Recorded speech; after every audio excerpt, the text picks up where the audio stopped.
All right, guys, welcome to New Jersey HorrorCon and the Dee Snider panel. How's everybody doing? All right, I know you guys are excited as I am, so let's not waste any time. Let's get this man out on stage. The absolute legendary. Make some noise for Dee Snider. I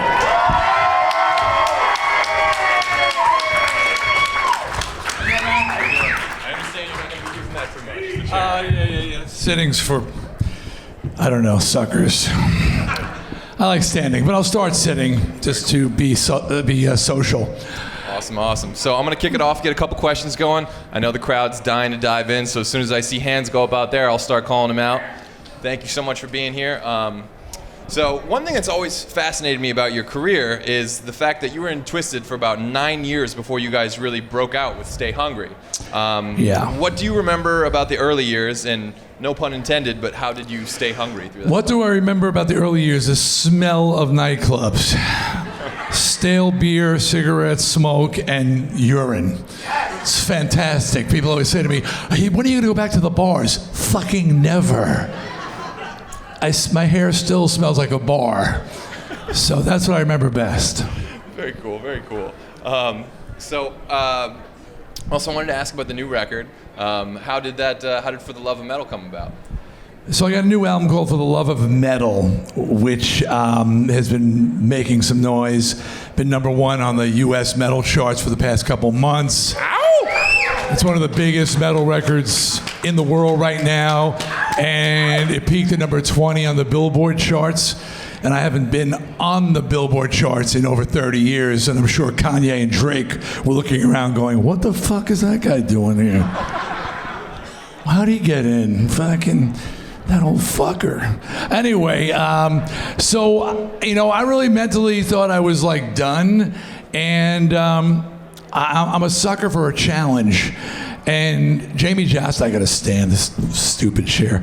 Jamie Josta from the band Hatebreed, I was on his podcast, and he challenged me to do a contemporary metal record, and I accepted the challenge. And we went in the studio with no recording budget, no record deal, just out of pocket, hence the name For the Love of Metal. And along with members of Lamb of God and Disturbed and Toxic Holocaust and Killswitch Engage, Arch Enemy, all these different people, they all came to the party and helped me make this amazing contemporary metal record that is having such a broad appeal, not just to my original fans who, quote unquote, say they feel 19 again when they listen, but to 19-year-olds who love metal and are going and say, fucking Dee Snider, we need his voice. So it's great to have a new record out that people are interested in, and I'm having a great time playing this stuff live. Awesome. Is there any chance of a follow-up, maybe a For the Love of Metal 2? Well, now that I sort of found my groove with where I want to be musically now and connecting with the metal audience now, it's like this is where I'm staying. So we're already got plans to go back in the studio this winter to record a follow-up, which will be out next spring. And for me, this is final. I feel like I'm finally going to get someplace where I'll be able to go out on the road and play my music, Dee Snider music. Of course, you always got to play some old favorites and stuff like that. But rather than depend on the past, it feels great to finally have new music that people are interested in. And if you haven't heard For the Love of Metal, what the fuck are you waiting for? Check it out. I think you'll like it. Amazing record, guys. You'll love it. So before we turn it over to the audience, I want to talk about one of the most heroic acts in the history of rock and roll for a sec. After nearly a decade of struggle, you guys finally make it to the top, and within like a year or two of being there, Tipper Gore and the PMRC set their sights on you. And a lot of artists, I feel like in your position, would have been like nice and obedient and quiet, done what their labels and managers wanted them to do. But you went to Washington and risked your career for a cause that you believe in, which personally, I think should be a fucking holiday. The kids take off of school and have to go listen to rock and roll all day. But what can you tell us about first getting involved in the battle over music censorship? Yeah, in 1980, it was in the mid-80s, the Parents Music Resource Center started a movement to rate rock records. They felt that we needed to, there was more than, originally the idea was more than the warning parental advisory sticker, which is still bullshit.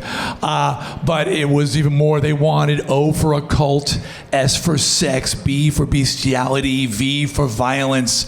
They had a whole list of breakdowns and categories. And when I was asked to go to Washington to testify on the behalf of rock and roll, I viewed it as my duty to do that. I mean, I thought I was being asked to carry the flag into battle for rock and roll, and fuck yeah, you know. What they didn't know was that I spoke English fluently, and they assumed, looking at my pictures, that I must be a complete moron, but I'm an incomplete moron. And so going in there, they really were not ready for someone to be articulate, intelligent, and stand toe-to-toe with them and walk their walk, talk their talk, and beat them at their own game. And so it's thank you for your kind words, and I get a lot of props and respect for doing that and for going there, but to me, there was no other choice. Now, you mentioned that, most bands stayed out of the fray. Yeah. And that was disappointing to me. I thought for sure that everybody was going to stand up and say, fuck this bullshit. And but instead, most people just laid low.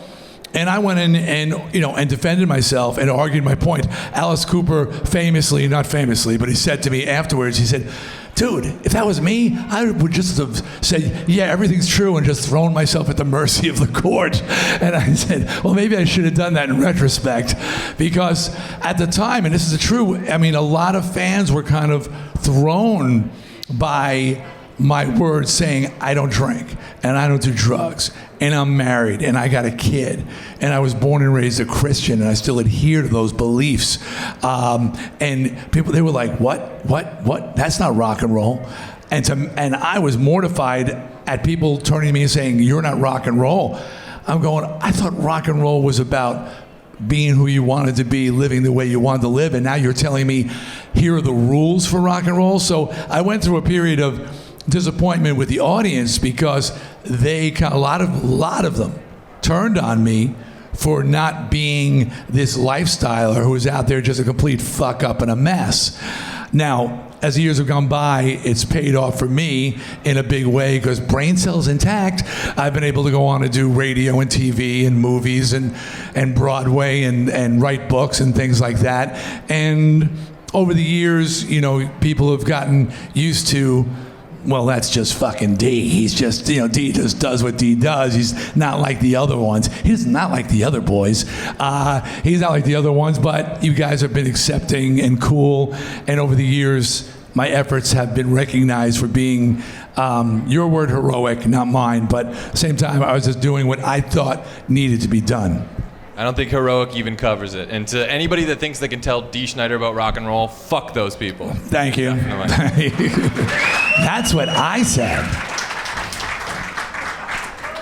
So before I turn it over, one more. Since we're at a HorrorCon, of course, and you wrote The Amazing Strange Land. That's right, a lot of love for that. I've heard you were initially apprehensive toward the idea until some friends of yours kind of convinced you to go for it. So what do you remember about first getting the project off the ground?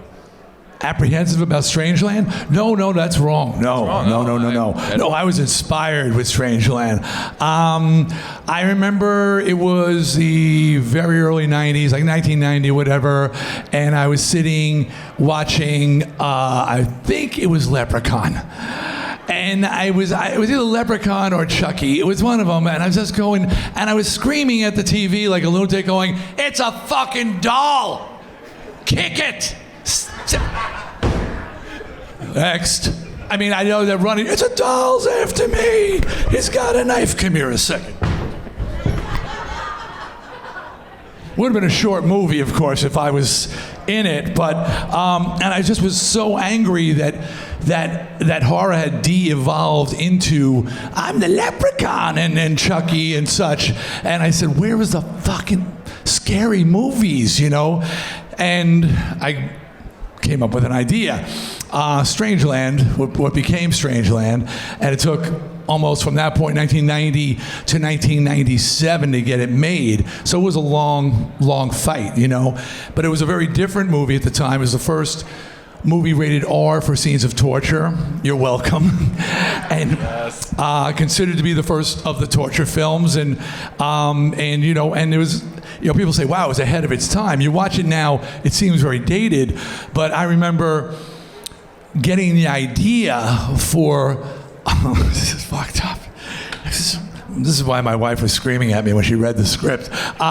Because I remember before anybody had actually committed any online crimes or things like that, I was like, hey, you could really use this internet thing for corrupt purposes. I said, I bet if I fake my profile, and first I'm going to look up this 15-year-old girl, find a 15-year-old girl locally, and then I'll find her profile. So I'm going to mirror her profile with my profile, but be from the next town, yada, yada, yada. I wonder if she'd come to my house if I invited her. Hey, want to come to a party? Sure, where, when? Yikes! Ripped the plug out of the wall because I'm like 42 years old, and I'm pretty sure I committed a crime. So, but I said, damn, this actually, you could do that. A bad guy could do that, and so Captain Howdy became that guy. Not something I wanted to do. When my wife was screaming at me because I remember Suzette, if you don't know, 42 years and counting. It's the men's indoor freestyle heavy metal record, by the way. Indoor. There's an outdoor record at 45, I think. But anyway, she always hears my music first and reads my stuff first. And not that she's a huge fan. Apparently, she likes Steve Perry from Journey. But I found that out only recently. She was like, you know, I have all the Journey albums. Why would you think I like your voice? But she loves me for me. But anyway, I give her the script for Strangeland, and she goes upstairs, and there a couple hours. She comes back downstairs, and I remember very well because I'm Suzette, and she walks in, and she's got the script in her hand. She's like this. You want to tell me something? And I'm like, no, why? She goes, what the fuck is this? Who am I married? She turned into Sam Kinison. Ow, ow, ow! Who am I married to? Oh! And I was like, whoa, it's my nightmares, not my dreams. And she said, what? I said, those are my nightmares, not my dreams. She's like, oh, okay. I was worried there for a second. And that's exactly what happened. She turned into Sam Kinison. Wow. Is there any chance now or at any point that you've considered a sequel to Strangeland? Have I ever considered a sequel to Strangeland? I'm laughing because it's been nothing but consideration for the last 20 years. Right after the first one, a sequel was greenlit. We were in pre-production, writing the script, moving forward, and then my company that made the first film was indicted by the federal government.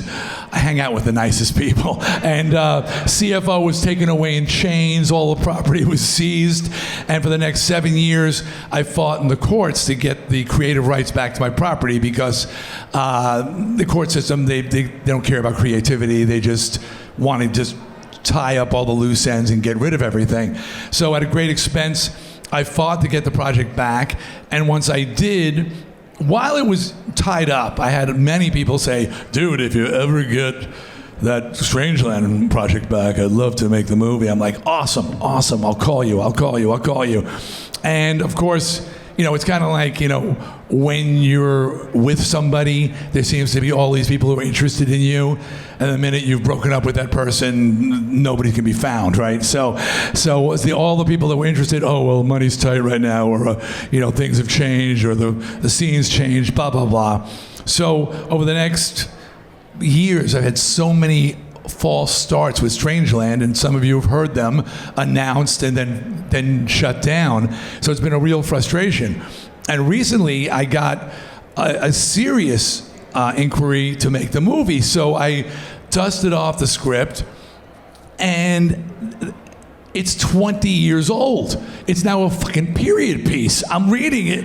I'm going, gee, it was supposed to be like the first Halloween and second Halloween where it picks up on the next day, you know? And I'm reading it and I'm going, God, the cars are like 1990s cars he's in. So I said, I've got to throw this out. And I'm rewriting the rewriting stage again, trying to bring it up to date.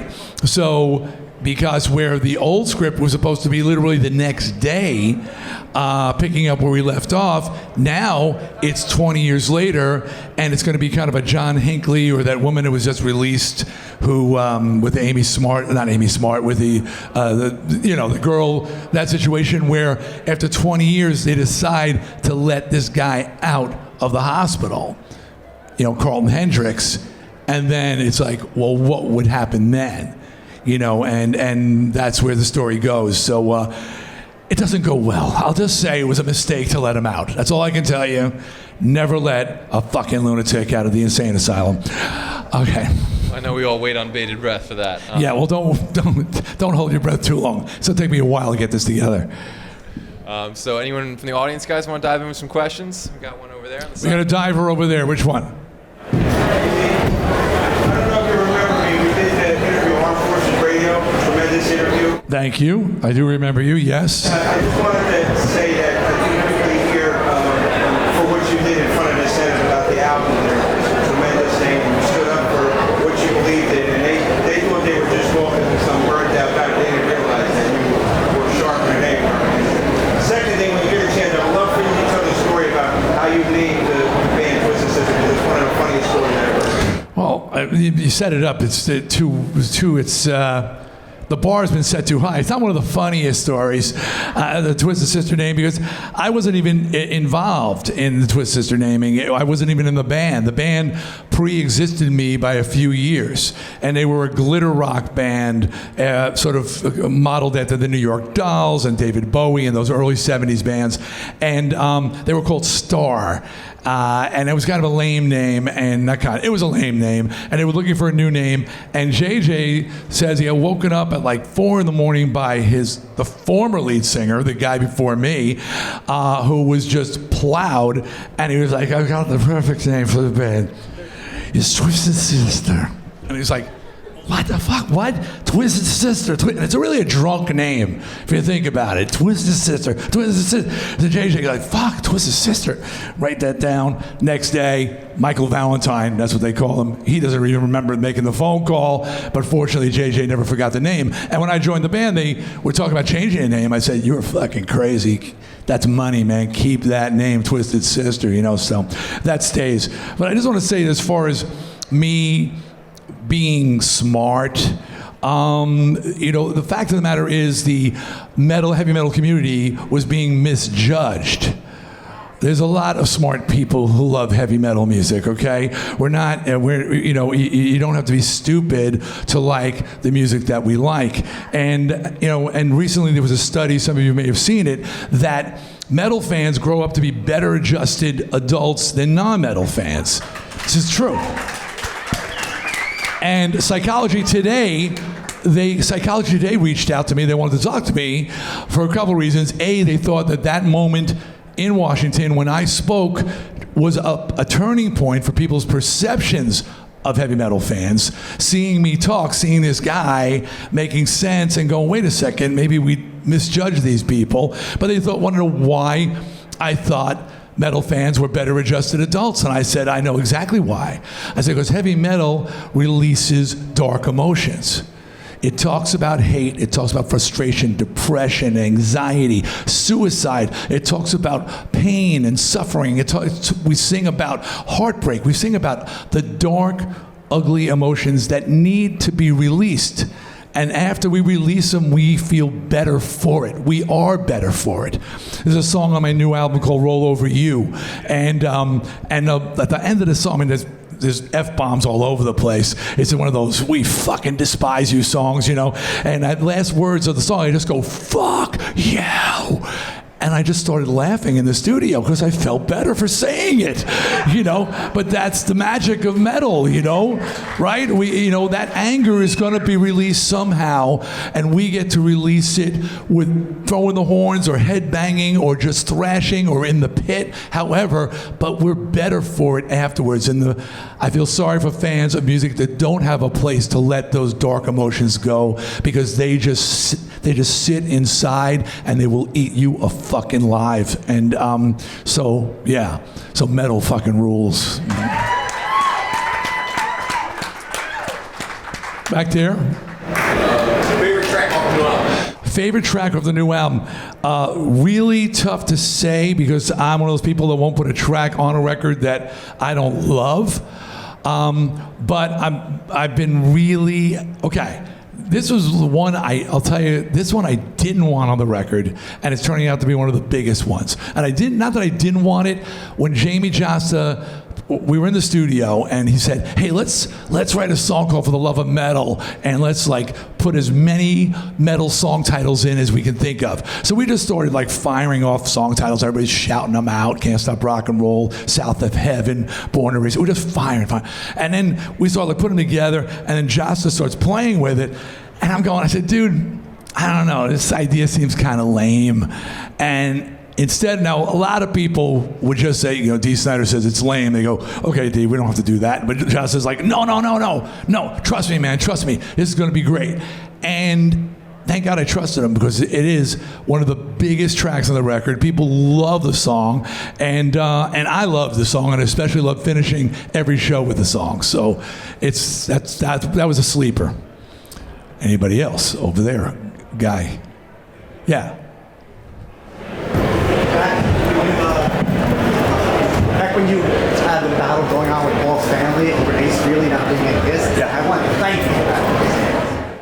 Oh, an Ace autograph. Okay, he's thanking me for saying something about Kiss not having Ace and Peter in the band and having guys wearing their makeup. And I've been I'm the Emperor's New Clothes guy. You know the story of the Emperor's New Clothes, where the Emperor gets conned, and he's told he's got the finest clothes in the world, and it's so fine that you can't see them. So the Emperor's parading around naked, thinking he's got the most exotic clothes on, and there's nothing there. And it's a little kid in the crowd who goes, hey, the Emperor's got no clothes on. And nobody was willing to say it because it was the Emperor. Well, I have got mad dope respect for Kiss. Okay, mad. I own the first 7 albums.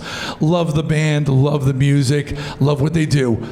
But if the Emperor's got no clothes, I gotta say something. So when Gene said rock and roll is dead in GQ magazine and advised anybody thinking of picking up a guitar, said don't bother, I had to say something, because that wasn't cool. It's our job to encourage young musicians, not discourage them.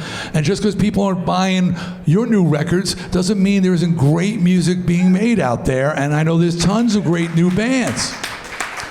So I had to say something. People are like, I can't believe you said something. I said, hey, I'm not just going to sit there and nod my head like so many of you because Gene said it, so yes, Gene, yes, Gene. No, me and Eddie Trunk. And in that case, as an original fan of Kiss, I feel that, it was cool when they brought in new members and they had their own, the cat makeup on Eric and the Ankh face on what's his name, and what's Vinny, yes, Vinny. Cool, you have to do your own thing, but I don't think it's cool that they're dressing up and fuck, Tommy was in a Kiss tribute band where he acts like Ace and sings like Ace and plays like Ace, and they said, hey, cool, let's bring that guy in the band. So I didn't think it's cool. I said something about it. That's my opinion. Some people get upset about it, but you're welcome. Yeah. How about somebody over on this side here? Right there, hat, yeah. Florida death metal band, Broken Hope, did a cover of the Twisted Sister song, Captain Howdy, which I always love. Do you have a favorite cover of one of your songs that you've heard? Okay, this is not going to be what you expect. He's asking me if I have a favorite cover of Twisted songs, and there's been a bunch of them. I mean, and Broken Hope, he talked about a death metal band doing Captain Howdy. Dimmu Borgir did Burn in Hell, which is really cool. My favorite cover, though, is Chuck D from Public Enemy did Wake Up the Sleeping Giant and said if there was no Twisted Sister, there would be no Public Enemy. Because he said, I used to go to clubs and see Twisted Sister. I remember that guy. And he said, and their rebellious nature and their fuck you attitude and their defiant stance that they took inspired me to go and create a rap band, a hip hop band that had that same attitude. No makeup, but the same attitude. And, so that's one of my favorites because it's just so different. It's so out of left field. And I was kind of blown away to realize that we affected a whole other genre of music because Public Enemy is one of the greatest of their genre, So, yeah, that's my favorite. Let's see, let's go over to this guy. Repeat that? Yes, so during the early stages of the band forming it as far as promoting, what was your biggest strategy on that?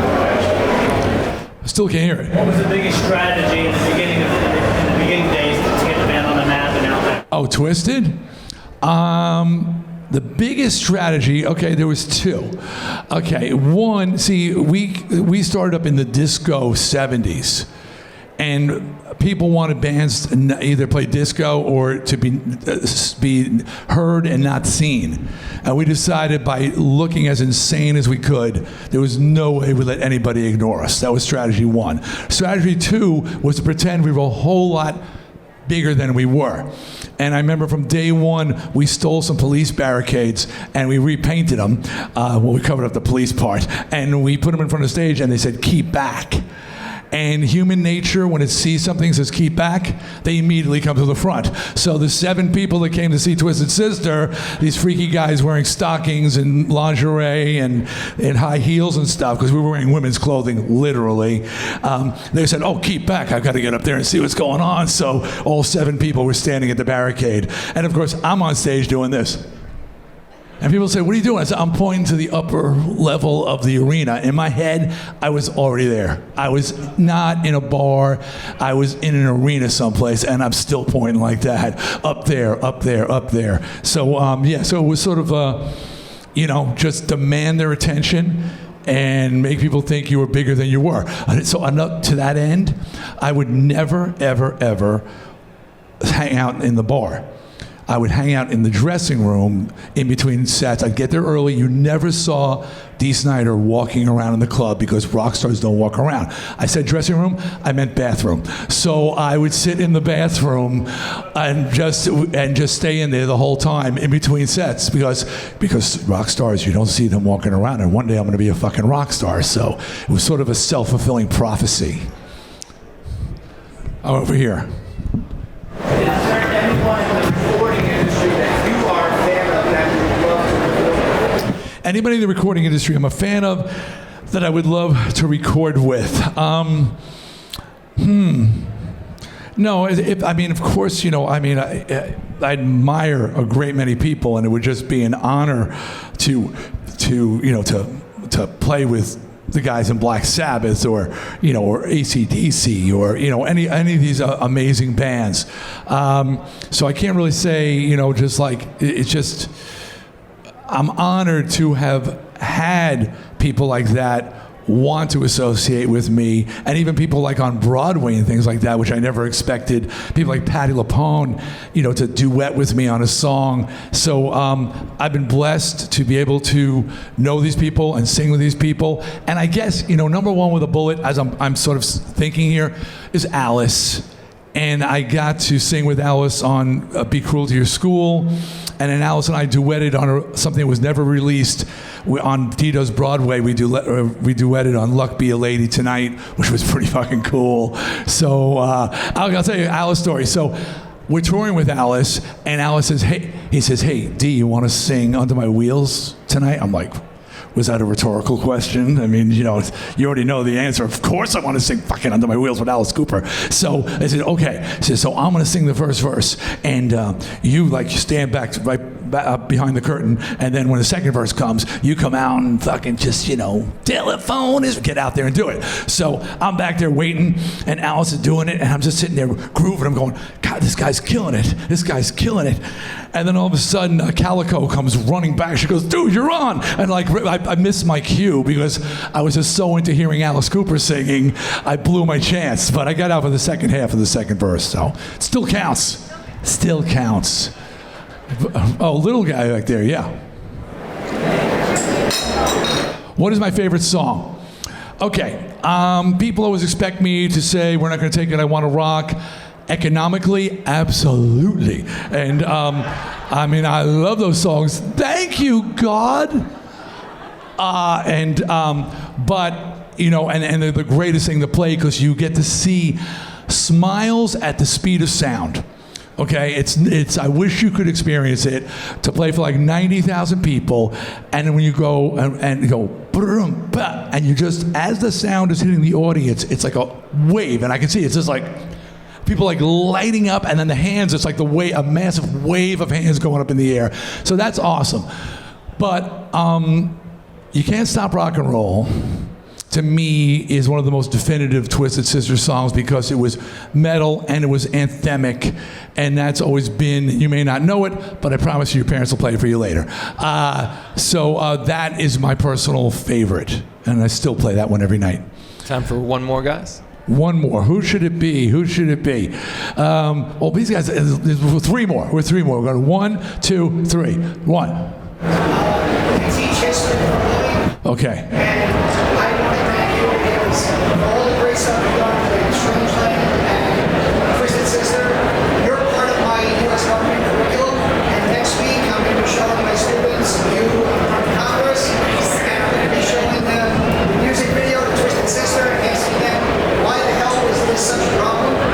And It's easy listening by today's standards, you know? so my question for you, and I apologize in advance, but what do you think about attacks on First Amendment today based on what you went through 33 years ago this week? First of all, the coolest thing about that event 33 years ago is that it's become a part of history, and any course on censorship in colleges, everywhere, high schools, they teach. They talk about it, which is awesome. As far as I am unchanged. When I look back there, everything I stood for back then, I still stand for today. I'm not apologetic. Many of my peers have changed their positions, their belief systems. I stand by everything I stood for back then, and I am very strongly for the Constitution and the amendments as they stand. I fought for censorship. I am a concealed carrier. Okay? All right, I am. But I believe in people's right to choose. The first line, we're not going to take it, is we've got the right to choose. So if you're not down with women's right to choose, then you're not down with me. Okay? It's not my business. Okay? It's a woman's choice. Okay? So some old dude like me to be sitting around going, you shouldn't know. I mean, I've got 4 kids, so I choose to have kids, but I'm pro-choice. Helmet laws, everything, I'm pro-choice to a fucking fault. Okay, so yes, I'm still fighting. So, right there. A request? I don't have to sing or anything, do I? All right, good.